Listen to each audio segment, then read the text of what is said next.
What's up guys, Fulgur here, and today we're going to talk about Graves the Outlaw. Graves happens to be one of my favorite AD carries to play, one of the most fun by far. And even though he's technically not god tier or anything like super amazing, he's very fun. He brings a lot of burst and a lot of damage to a fight, so I really like him in that sense. Before we talk about anything else regarding Graves, we should probably dive right into his abilities and sort of get an idea of how he works mechanically. His passive is called True Grit. Basically, every time Graves is in combat, whether he's attacking somebody or being attacked, he gains stacks with a maximum of 10 stacks. And what those stacks does is they increase his armor and magic resist.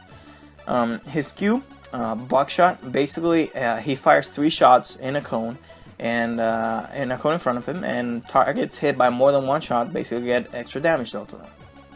The W is cool Smoke Screen. Basically, he will fire a smoke screen. Anybody inside the smoke screen will only be able to see Graves and nobody else, and they will be slowed. So really good for disengaging and coordinating ganks. The E is called Quick Draw. It's Graves' sort of a steroid ability. It gives him a huge attack speed bonus, and it allows him to dash a short distance. This is Graves' only real escape, so be very mindful on how you use this ability. And finally, the ultimate of destruction, Collateral Damage. Collateral Damage is a skill shot. It deals damage to an initial target, and then it deals damage to anybody behind that one target in a cone. Really good for team fighting, really good for dealing a lot of AoE during a fight. Now let's just get into it. We're gonna start attacking Leona, who happens to be the lowest health target. And Leona's gonna try to escape through the river. However, she's gonna get cut off by Warwick, and Morgana's gonna land a beautiful binding. I'm going to try to get the last hit. Unfortunately, Morgana picks up the kill somehow. You know, whatever, stuff happens. And before I say anything else, I would like to actually give, congratulate Morgana. She did wonderfully in this game as a support. And I was able to have a relatively smooth laning phase, thanks to the fact that she was passive when she had to be passive, and she was aggressive when I needed her to be aggressive.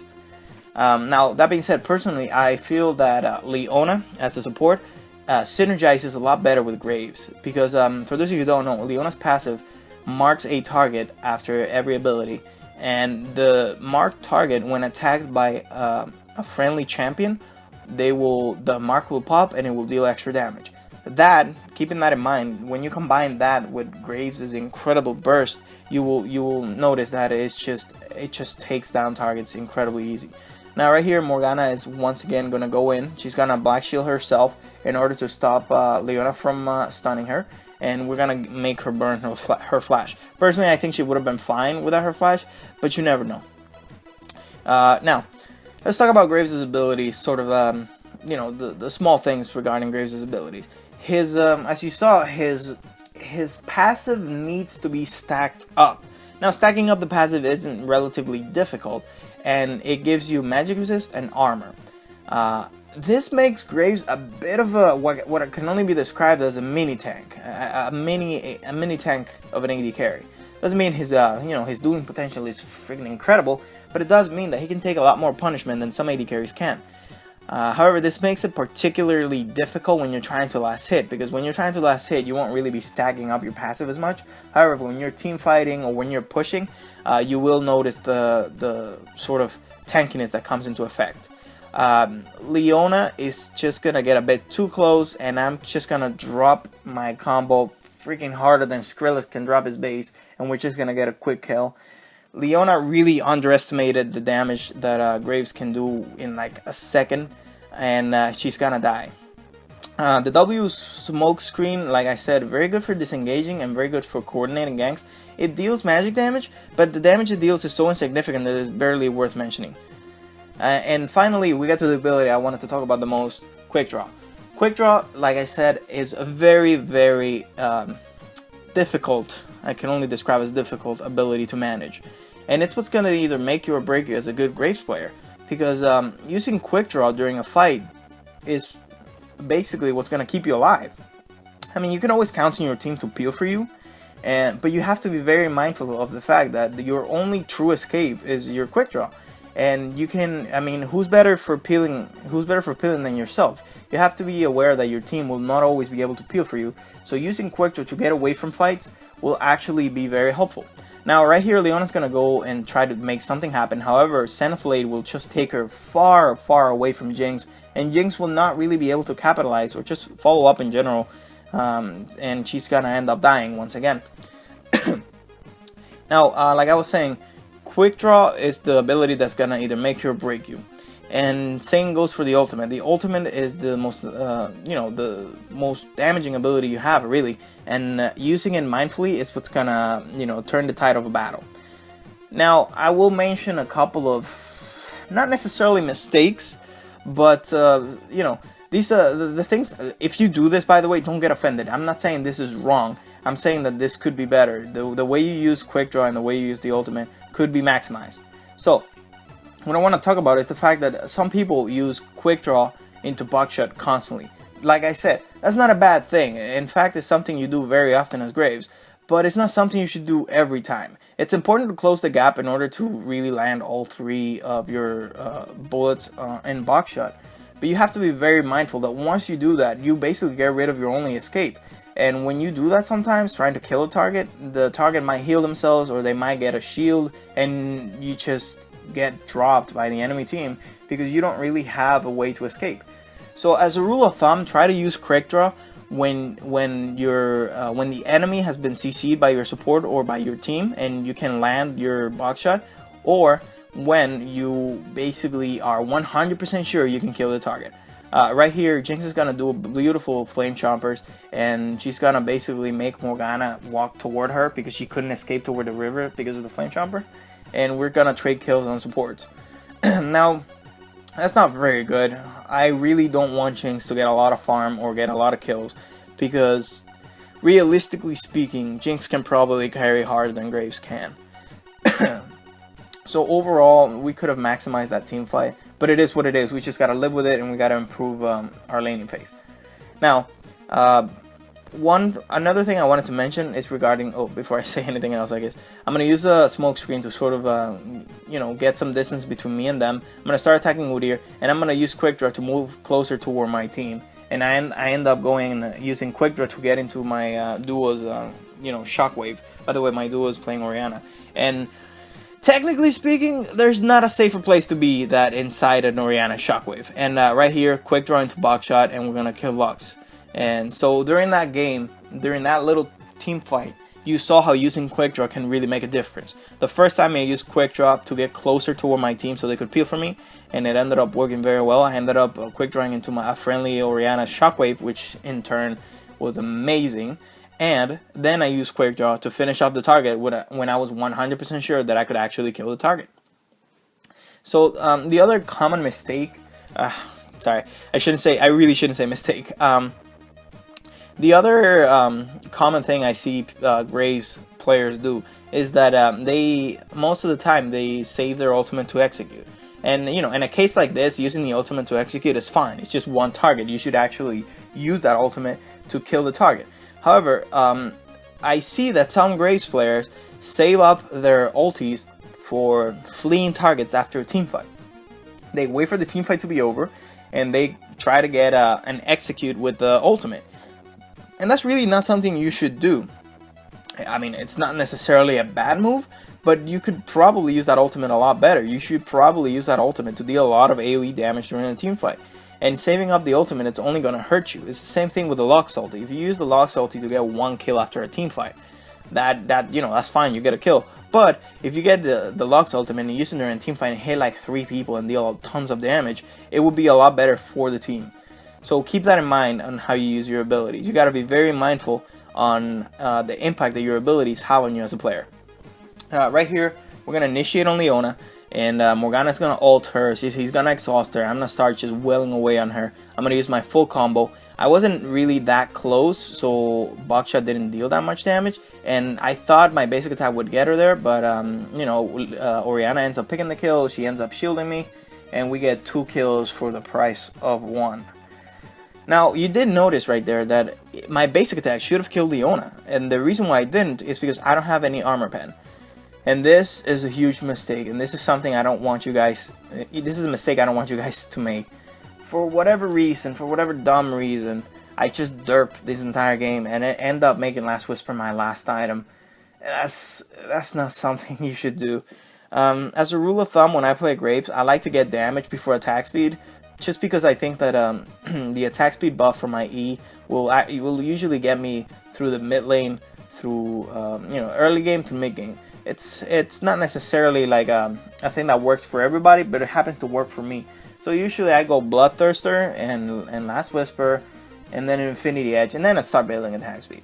For whatever reason, this game, I didn't feel like I needed the Armor Shred because they weren't that tanky. But at some point, you will start noticing that Udyr, Leona, and Darius start building tanky. And what ends up happening is I become unable to really deal as much damage as I should be able to do. So don't do this. As a rule of thumb, get Last Whisper as your third or second item after Bloodthirster, and you will see that it'll do wonders. Right here, Udyr can 1v1 me, and that's not something that should happen. I have 7 kills, I'm very fed, and I have, if I had a Last Whisper, he wouldn't have been able to 1v1 me so easily. But, it is what it is. I can only hope the people watching this will learn from my mistakes and improve upon their own way to play. Now, the build, essential items, or at least what I consider to be essential items on Graves, should be Last Whisper, Infinity Edge, and Bloodthirster. Bloodthirster you can always replace with a Blade of the Ruin King. However, I feel like the stacks from Bloodthirster on Graves will just increase your damage. And considering the fact that Graves deals a lot of burst damage with his abilities and not as much with his auto attacks. I mean, obviously he deals damage with his auto attacks, but he relies a lot on his abilities. I feel like attack speed and in general is not something I go for. Right here I'm going to use Smokescreen to block Udyr's view, and he's not going to see Warwick coming. I'm going to stupidly step on a Flame Chomper, and we're just going to trade a couple of kills here and there, get into a little skirmish, and nothing really big is going to go down. Now, after you get your first Phantom Dancer, you have a choice. You can either get 2 Phantom Dancers, or you can get a Guardian Angel and a Phantom Dancer, or you can get a Phantom Dancer and Quicksilver Stash and build it into that other item that I never get. Personally, I like to get the 2 Phantom Dancers. It does wonders for me, and I play sort of a quote-unquote safe Graves, so it works for me. Right here, once again, using Quick Draw to disengage, I avoid Leona's ulti. I am very proud of that Quick Draw actually, because I feel like if I would have been hit by Leona's ulti, I would have died. We're gonna get two kills, and we're gonna start sieging the turret. However, I don't have a lot of mana. Graves happens to be very mana hungry. I recommend during early game you always pick up a health pod and at least 1 mana pod. And then this happened. Warwick and Morgana are gonna get a bit too greedy, and Lux is gonna pick up. She's gonna basically pick up 3 kills for her team. Darius picks up the 3rd one, but we all know Lux did all the work on that. Now it's getting to the point where I'm starting to realize that I'm really not doing as much damage as I should be, and this is where basically the hard truth hits me, and I realize I don't have a Last Whisper. So I get my second Phantom Dancer, and I start getting some farm, because I have to get it. I have to get my Last Whisper in order to truly be useful to my team. We start pushing mid lane. We're going to try to siege. Right here we're going to trade kills. They're going to kill our Warwick, we're going to get their Leona. Not particularly a good trade. Support for a jungler is not necessarily an optimal thing, but we're fed enough that it doesn't really matter. We get Udyr out of position. They can't really defend against us. We have it's basically, considering the fact that we have Mordekaiser has a ghost, it's basically a 5v3. So right here we try to make a Baron call. However, the team is very quick to react, and they discourage us from doing Baron. Arguably we could have done it. I mean, we're stronger than they are, but we didn't want to risk a Baron steal and a comeback. Right here, Orianna sort of derps a bit, and she gets engaged upon, and we sort of lose our AP carry. Not good, especially considering the fact that they're gonna try to do Baron after this. We try to regroup. I stand outside the fight during this entire fight, and I'm gonna try to get on Jinx. I'm pretty sure I can 1v1 Jinx, and she's gonna get ulted. I'm gonna go do my full combat, but fucking bitch. Whatever, it's fine. I'm just gonna start auto-attacking. We get Leona. I'm gonna start auto-attacking the nearest target. Udyr tries to get on me. However, he sort of decides to start peeling for Jinx, I believe, and he ends up dying. And overall, we aced them, but it was a bad fight. Even though we won the fight, I feel like I could have played that a lot better. Not only did I miss my full combo on Jinx, but I sort of started focusing targets I shouldn't be focusing. I should have been trying to get on logs or trying to kill Udyr instead of just auto attacking the nearest target. However, it did turn out for the best. I ended up surviving. My positioning at the beginning of the fight was actually decent. I stayed in the peripheral of the fight and where I could deal damage in the back and not really have them get on me. Right here, another mistake. Me and Warwick try to kill Lux. However, Darius appears. I try to E away from Darius's apprehend. However, he ends up catching me. But even assuming I did get away, I would have been ulted by Leona and Lux. So that was just a terrible call. There goes my flawless game. And they get a shot down. Not good. Really not good. And right now I'm full build, so I'm not too worried. I'm very confident in the damage. So me and my team decide to regroup in mid, start pushing mid, maybe force a team fight, and try to end the game. Our Warwick and our Mordekaiser are tanky enough that the enemy team really can't do much against us. So Warwick is literally just going to walk up and start auto-attacking the inhibitor. I try to stay in the back. Like I said, I try to play a more safe Graves. So I try to stay in the back, and once I see that the enemy team are starting to attack and starting to, unload cooldowns is when I start fighting. I get ulted, I get apprehended by Darius, I use my E to get out, try to get the execute, but I end up missing my ulti completely. Pick up a kill on Darius. Lux dies. And if you were wondering how effective a full build Graves is, there you go, that effective. That was 3 seconds of just complete ownage to the poor Jinx. So that's basically a couple of tips and tricks on how to improve as a Graves player. I hope you guys learned something. I sure did watching this gameplay. And see you next time. Peace!